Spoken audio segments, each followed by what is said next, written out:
Welcome back to Tarot by the Bay. I'm David. Well, it's Sunday, just before noon as I record this. So go tonight. You'll see it on Monday. We have one more day to go before the election. Interesting news. Georgia saw over 4 million people casting early ballots. That I believe that's a record for them, and that is approximately 80%, a little more than 80% of the votes that were cast in the 2020 election. In 2020, I think they had 4.95 million votes. So already 4 million votes have been cast. Fantastic news. White voters are leading with about 63%. Black voters, I guess 63% of the registered white voters have voted. 50% of the black voters. 56% of female voters have already voted. And men are at about 44%. And they said even 410 people over the age of 100 have voted. Thank you, President Carter. Additionally, North Carolina has had 4.2 million ballots cast in early voting. If you include absentee ballots, it's 4.47 votes, which is 57% of the state's 7.8 million registered voters. The 4.46 or the 4.2 beat the previous record of 3.6 million back in 2020. We were in a pandemic then. Voter enthusiasm is high. People are motivated to vote. If you look at the rallies, and again, Trump is the one who started this whole rally thing about, look how excited people are at my rallies back in 2016, and they were. He had a lot, and which Michael Moore picked up on. There was a lot of enthusiasm there, and he rode that wave to victory. It's now Kamala Harris's rallies that draw 3 to 4 times as many people. And the energy there is magical from just watching it, not even being there, just watching it. It's a giant party. And this is translated, and now we're also seeing people enthusiastically getting out to early vote, even though people like to think that we've beaten COVID. We haven't, but they'd like to think we have. So where are we at? We're in a Kamala Harris landslide. We just are. We will find out on Tuesday. Likely, I'm thinking we might find by the time we go to bed on Tuesday night, maybe even if we wake up on Wednesday morning, that we will have found out that Kamala Harris has won this election. It'll all be over except the shouting. There'll be some, shenanigans will ensue. We will get to that reading eventually, but let's get to the election first. All right, so I want to look at the enthusiasm of Harris voters versus Trump voters as we plow into Tuesday. Okay, we're gonna make it, folks. Entertainment purposes only. Come on down. I've got my Groucho Marx Marxist shirt on because I'm a communist, liberal, fascist, Marxist, Leninist, whatever, libtard, whatever it is that Donald Trump can string together in the form of adjectives. Let's take a look and see what we've got going on. Again, for those who are interested, on my table I've got a lovely piece of amethyst with agate siding on it. Amethyst is good for hitting up with your higher self and your intuition. We've got a obsidian point and a black tourmaline point, shoral if you will, for grounding. We have sodalite, carnelian, snowflake obsidian, prehnite, rose quartz, tourmalated quartz, tumbled amethyst, lots of amethyst. On my back table over here, probably my favorite piece, don't tell all the others, is a quartz sphere. There's amethyst on the back. You can see these big chunks of quartz in there. And when you backlight it, it has a soft purple look to it. I've got it sitting on a light stand, but let me backlight it for you so you can see what I'm talking about. You can see how it comes like a lavender color underneath there. Lots of fun on that one. Turn off that light. Put this back. Thank you for tolerating me and my crystals. And one last piece, which I think is super cool, is a super chunky amethyst point. And I really like this part right here. I don't know if it translates well, but this is clear. So you get this great clear look into it. It looks kind of green, but just this beautiful chunky point. Also one of my favorites. I have my two most favorite pieces. Live life on a little round selenite stand, so they're constantly being charged. And now let's look at our reading. Enthusiasm, Harris campaign. We've got the devil card here. Maybe this is our new addiction, is Kamala Harris. But honestly, given everything that we know about Donald Trump, people just want to move away from that. They want to move away from the division. They want the joy and the happiness, and Kamala Harris is peddling all the joy and happiness that you could possibly want. Because guess what? It's a choice. You can choose the devil or you can choose the star. You can continue down the path of fear and destructive behavior and darkness, or you can choose the path of light. I was just listening to Next Level Soul podcast, and he had a guest come on who was a channeler from South Africa named Carrie, and she was talking about we're going through the age of battle of light and darkness, and the agents of darkness like the division. It's kind of their thing, and light doesn't see divisions. So this kind of echoes what her reading was about. In the past, you have the Queen of Swords. This is really a choice. I mean, you couldn't ask for an election that gave you a starker contrast in candidates. Anybody who says that, no, all candidates are the same, they're being cynical, lazy, and it just means they're a Trump supporter and they can't admit that they were wrong about Trump. This one, if you were to have your mind wiped clean, and here's you still can have your morals, values, ethics, whatever. Or more to the point, if you remember the commercials back in the 70s where they would put the sleeve over the different, this is our detergent, the brand name detergent versus our detergent, but we put a blank sleeve so they couldn't tell which was which, or a soda pop or a breakfast cereal or coffee or something like that. If you could do the same thing with the candidates and have people only read what candidates say that they want to do and their behaviors and stuff like that, a hypothetical, if you will, they would never choose Trump. Okay, would you want your president to be somebody who's been convicted of 34 felonies for election campaign finance fraud, or somebody who's never had that?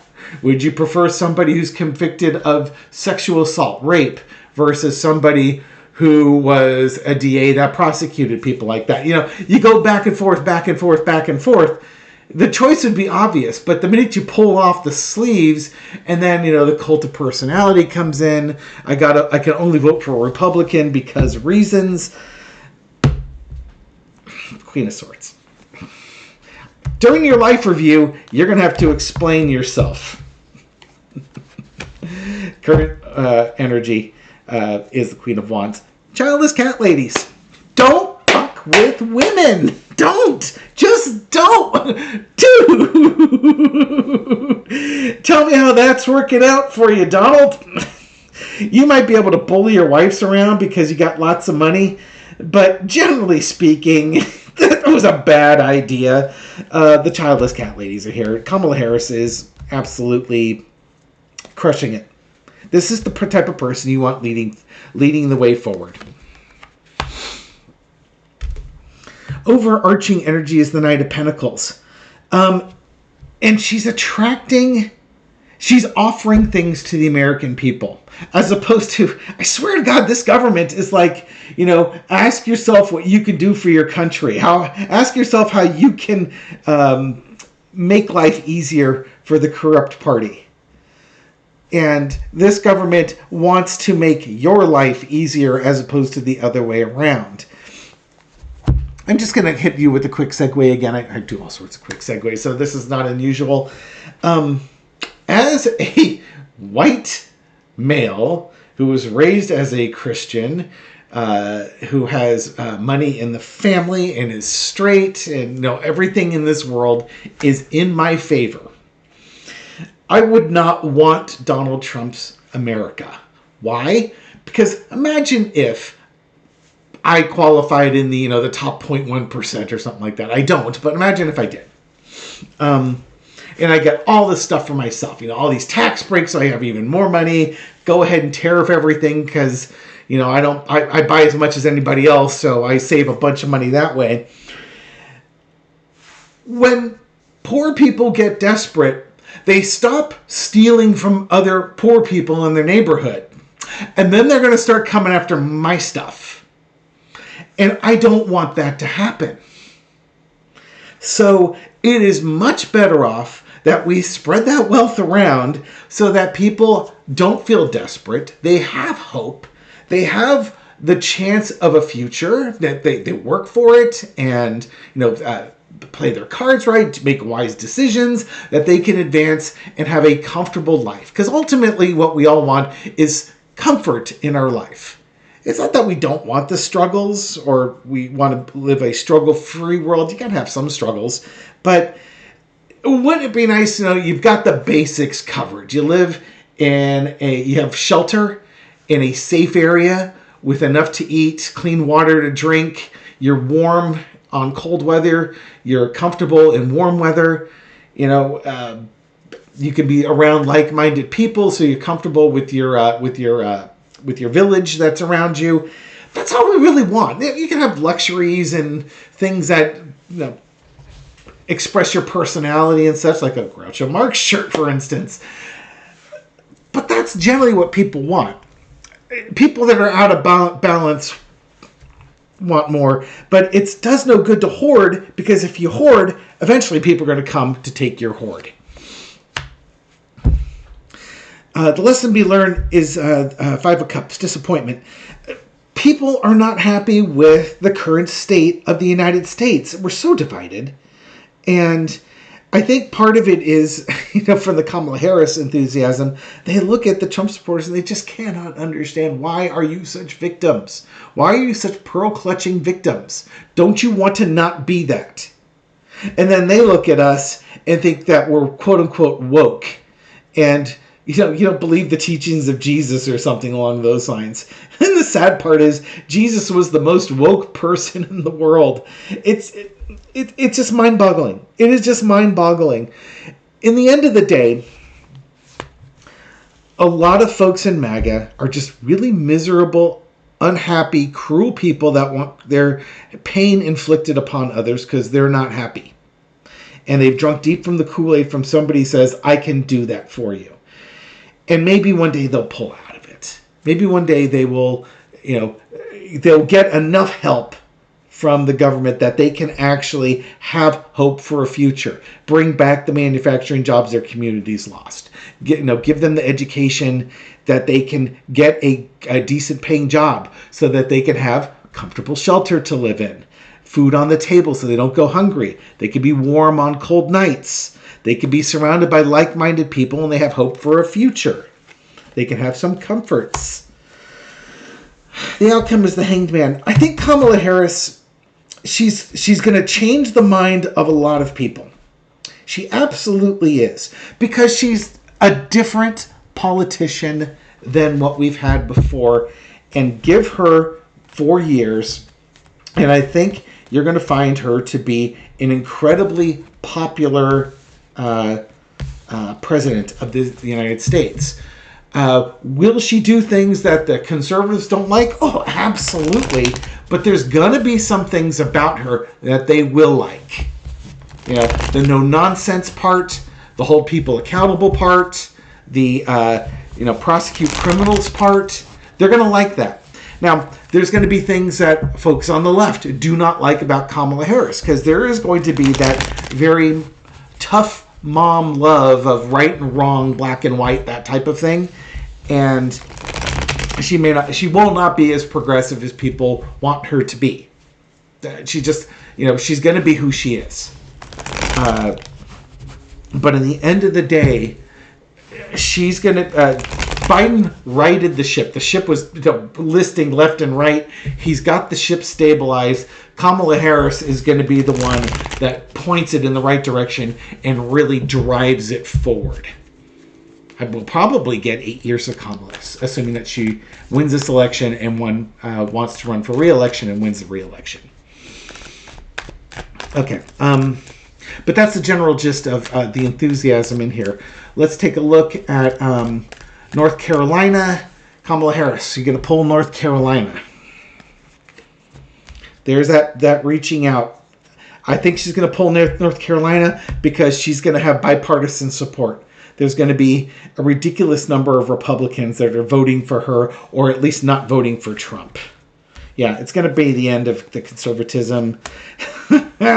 There's a bit of betrayal and heartbreak there.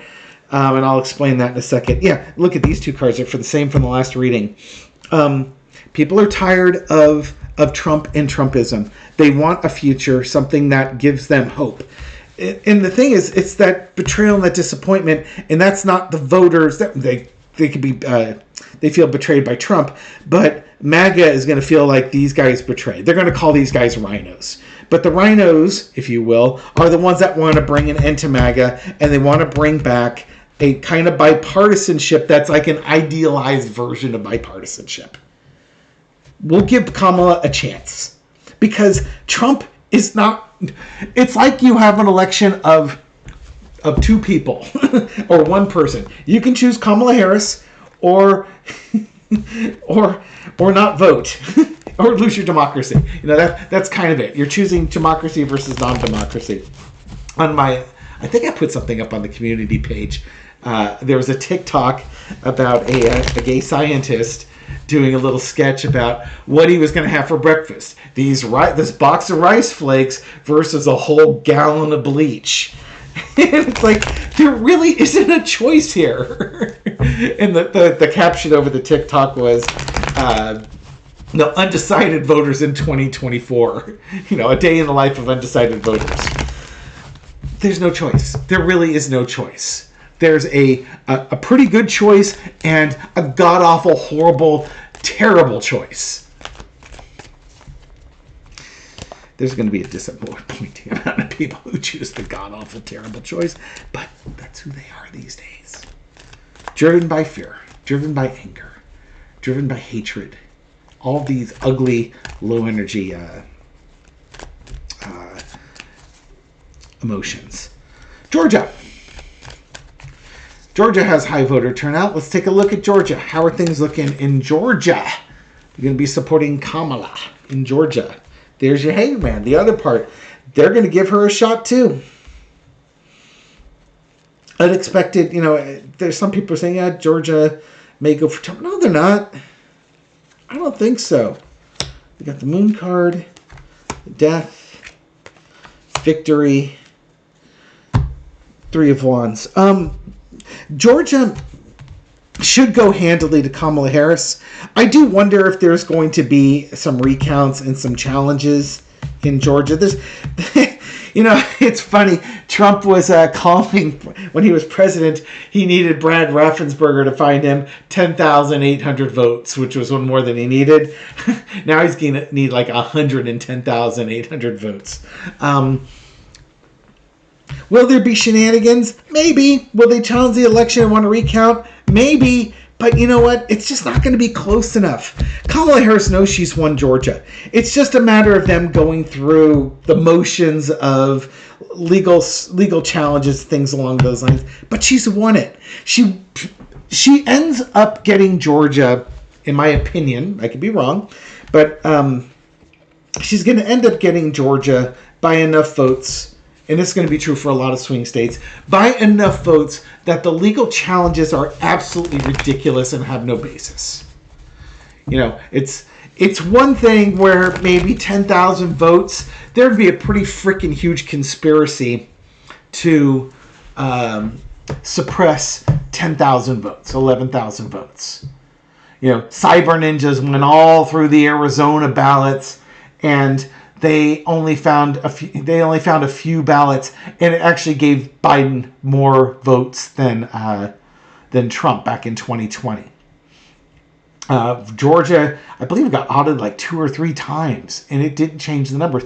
Yeah, you might change dozens, you might change hundreds, but there wasn't enough for 10,000, and there's not going to be enough for 110,000. Another magnitude more. There would be such a big conspiracy to do that there would have to be evidence. There would have to be clues left that would be really obvious, because you're cheating so bad that somebody's going to notice. You're making too much noise over this. There's something called signal to noise for all my scientific friends out there. Think of it as, a mountain sticking up over a valley. Your signal to noise is so loud, you can't not see the mountain because everything around it's flat. You may miss a mountain when it's surrounded by other mountains because everything's tall, but if it's surrounded by plains, it sticks out like a sore thumb. They're not going to find that. It's just not there. They might find it against the Republicans in certain counties if they looked hard enough, but they're not going to find it in the overall, because our elections are, generally speaking, really secure. We're going to get through this. We're going to be fine. I'm excited about this election. If you haven't seen the Saturday Night Live clip with Kamala Harris on there, please go find it. I will post a link up on the community page. I was watching it, and about halfway through about 4 or 5 minutes into the clip, I was in tears. I was laughing so hard. Well executed sketch. Okay? So go out, get joy, don't panic, relax, send warm love to Kamala Harris and the Democrats. We're going to get through this, and this scary story is going to have a happy ending. All right? Take care, everyone. Thank you for watching this video and supporting my channel. I appreciate it. This reading is for entertainment purposes only, but I do hope you find it insightful, and I'll catch you on the next video. Take care.